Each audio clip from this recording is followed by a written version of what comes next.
What a finish at Clune Arena. The Air Force Falcons outlast the Wyoming Cowgirls 69-61 is the final, as the Falcons move to 13-15 for the season, 7-11 in Mountain West Conference play. And for the Cowgirls, just a 5th loss all time to Air Force. They dropped to 9-18 and 6-12 in the league. Let's take a look at some highlights from the second half and overtime. And honestly, Brian German, this was like a different Air Force squad in the fourth quarter and beyond.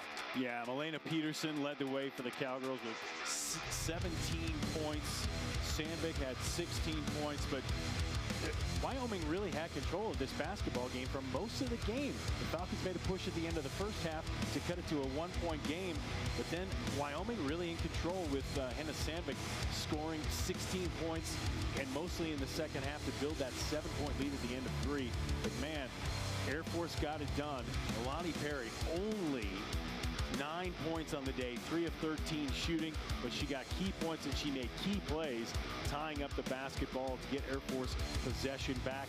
And then how about Emily Adams? What a great game she had.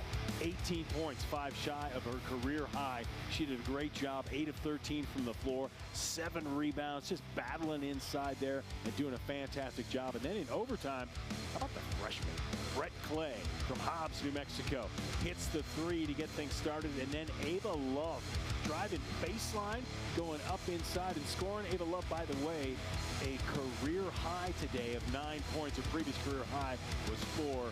She has gained some play as she now played 28 minutes in this game. There you see him excited at the end of the game alongside Melani Perry. Falcons scored the first 7 in overtime and never looked back from there. And just a fantastic job to continue the execution down the stretch. You see, they were outshot in terms of team field goal percentage, but able to force miscues. 11 steals, 17 Wyoming turnovers, 10 of those coming in the second half in overtime, and Air Force able to cash those in for 19 points. This is the type of win that a coaching staff loves, because of what the Falcons were able to do.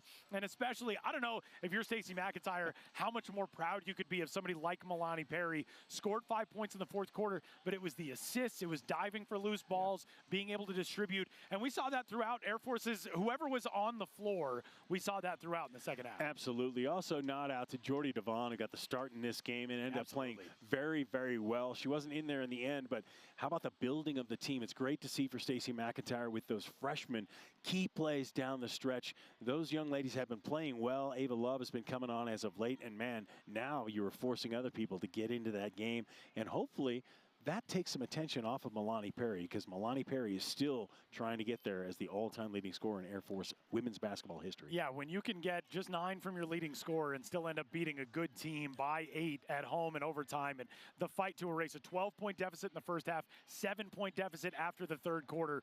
Really impressive stuff from Air Force here today. So the Falcons with the win have vaulted over Wyoming in the Mountain West Conference standings and moving to 8th place with tournament time ahead.